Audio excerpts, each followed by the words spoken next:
our first guest tonight. He's really not a guest. He's a friend of mine, and he's a friend of yours, too. I've known Jose Escamilla for a long time, over 20 years. He is a superb filmmaker, director, producer, writer. He does it all. He is a true professional who actually could be, in my view, creating films at any level in Hollywood. He does his own thing. He is fascinated with what we call the unusual, the paranormal, things that aren't commonly understood by people, and in the case certainly of the two subjects we're going to talk about this hour, virtually unknown by probably 99.99, and you can carry it out as far as you want, percent of folks on this planet. We're going to talk to Jose about two films. One, about his most remarkable subject of rods, otherwise known as Roswell rods. Rods. And just sit tight. You're going to be amazed. There are trailers to a new rods film you can see, and a trailer also for his film out now called Celestial. And I'd like to probably start with Celestial, because Celestial rips the cover off another big NASA lie. The NASA lie being, in this case, that the moon is drab and black and white. It's not, folks.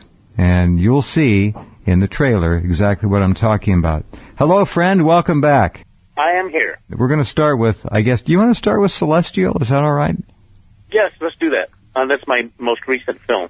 Okay, and that's out now. Now, Jose's films can be seen online for, what is it, $1.98? Something like that? $1.99. $1.99.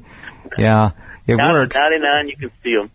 It's, whatever. It's worth 10 in my book.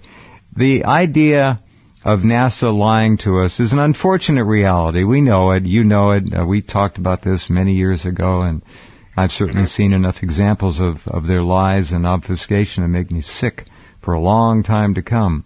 They just lie. And one of the biggest lies of all is the moon is this lifeless, dead, black and white planet. It's not, I guess you could call it a planet. It's bigger than Pluto, isn't it? Well, at one time, NASA scientists had gotten together with some NASA scientists as to whether or not to call the moon a planet. So there was a discussion about 4 or 5 years ago where they were trying to figure out whether or not to call the moon a planet. So the question has been there. Of course, they said, no, let's not go there. So it's still a celestial body, and that's fine. A celestial body. That kind of gets them greasily off the hook, in my view. Yeah. Pluto and the size of the moon. I'm gonna look this up. I got my own curiosity riled up now. Maybe somebody can email me in the difference in size between the two. It's about a third the size of the Earth. That's what the common figure is. The moon? And the fallacy. Yeah. The moon is about a third. Well, it's a hell of a lot bigger than Pluto, then. It's got to be. Oh, yeah. All right, well, it's a planet as far as I'm concerned, but what do I know? Yeah, well, calling it a celestial body basically says it's a planet because it's a celestial body. It's a celestial planetoid or orb, as you might go with. And that's the reason I called the film Celestial, because it being a celestial body means that it's a body of some kind out there, and it's a living moon.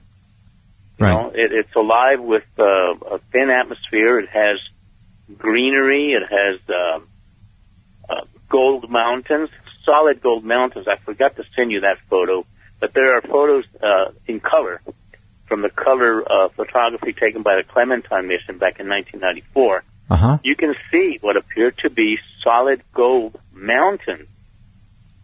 And they're not small mountains. They're huge. They're bigger than the Himalayas, man. They're huge mountains made of solid gold. They appear to be gold. I've shown these to people that do assaying and, panning for gold. Are you talking about actual GOLD or just a color? Well, the color seems to be of a gold metallic nature. When you look at the photography, doggone it, let me see if I can find. No, I'm in a total different hard drive. Don't worry about it. Maybe at the bottom of the hour you can shoot it over to James or me, whatever you want to do. Yeah, I'll have to find it here. But they're huge, massive mountains made of gold, I feel. And there's a golden arch, a golden arch that somebody built it. I don't know who in the world would do something out of gold. Well, we know it's not McDonald's. Yeah. It ain't McDonald's. It's not the St. Louis arch, you know. There's an arch that's right there, and you can tell it's three-dimensional. It's standing up, and it looks like solid gold, you know.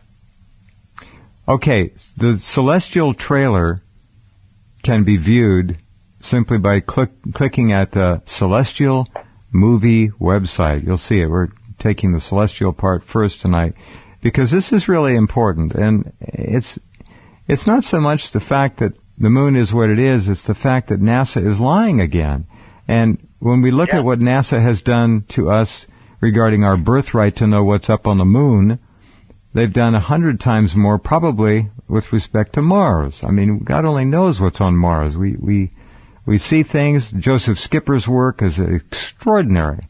The shapes and things of obviously an intelligent-looking design on Mars are almost uncountable. And living beings there of some kind or another, reptiles. I've seen it all.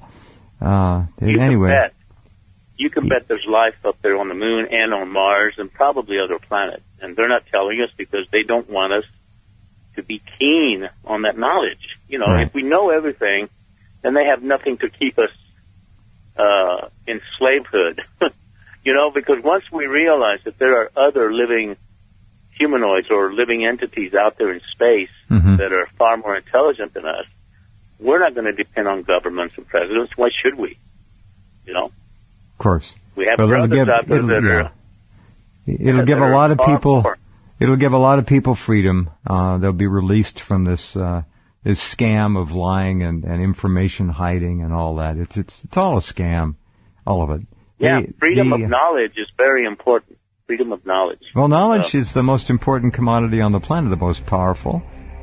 People have often suggested that the powers that be will let it out when they want to and then reel it back in when they want to control more. So they literally control the knowledge available to the general populace on the so-called sentient species on this planet. Brett, I'm going to go right through this because I got a lot to do with Jose this hour. The celestial trailer, if you all can look at that right now, I'm going to click on it, and just for those who are not online necessarily or able to see it, I'm going to play just a little bit of it to give you a teaser so you'll go and watch it, and then hopefully you'll $1.99 watch the film because it's stunning. Here's the trailer. It's not narrated, but I'll read the first text parts that pop up on it for you to give you just a quick overview of what it is. Celestial, trailer number 1. It's only 1 minute and 8 seconds long, not long. When they went to the moon, they forgot to tell us about its true natural color. This is a film that challenges anyone to prove to us the moon is gray. It's not. The moon filmed in full color and using a backyard telescope and a $68 webcam. And then you get to look at the pictures. Colors galore.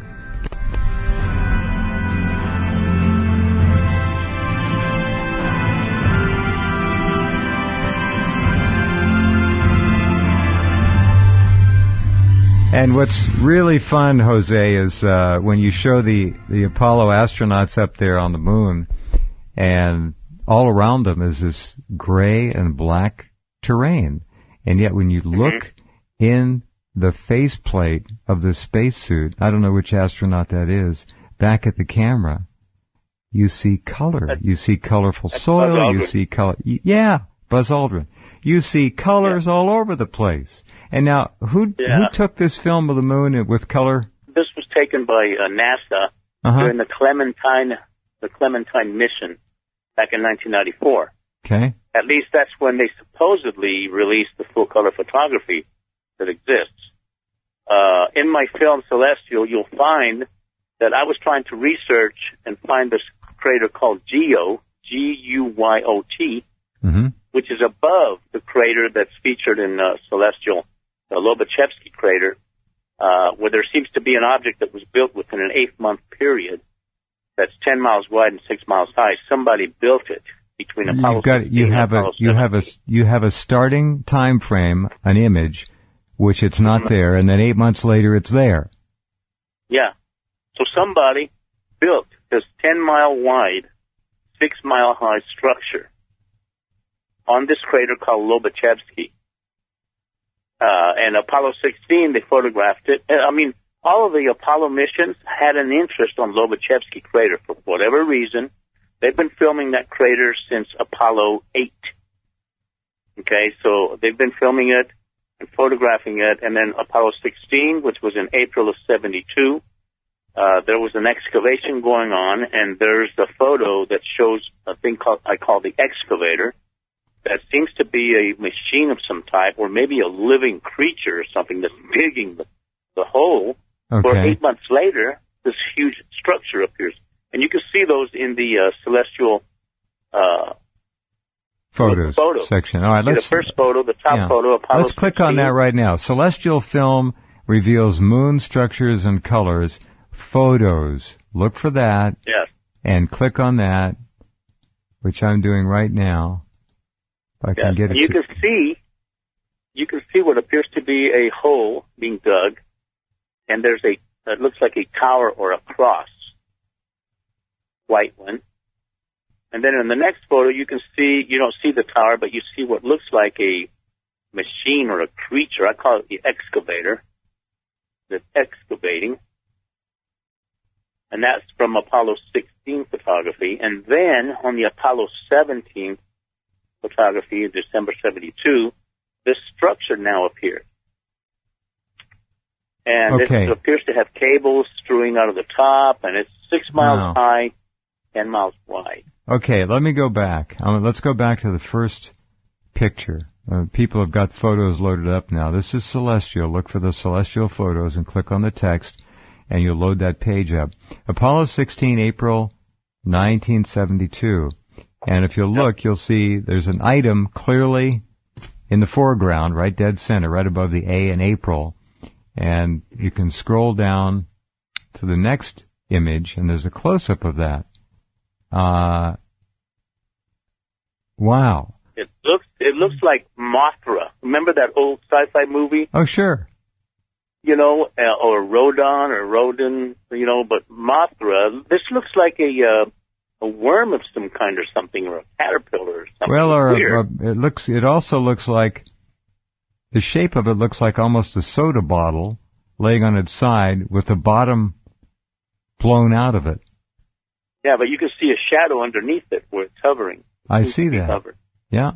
It's an amazing thing. We don't know what it is. Can't explain it. NASA's definitely not making any remarks about it, but it appears in one of the Apollo 16 photography taken at the same time in April of 1972. I'm looking at it with a magnifying glass, and the bottom end of it, the left end, the top, has two what it look like almost appendages. Although that could be something. Again, I also see it though as dark in there. It looks like something could have blown. I don't know what it is, but it's right next to don't know what it is either. A crater or something that has been dug out. And that's that portion. If you go back to the Apollo 16 photo, you can see this thing. It's almost a color gray, but you can see what appears to be a white cross and the hole that's being dug.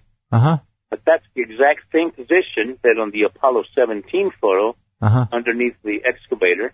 Yes. This structure appears in that same exact location. That's the same spot. Well, what the hell is that? Now that item you're telling me is, whatever it is enormous. 10 miles wide, 6 miles high.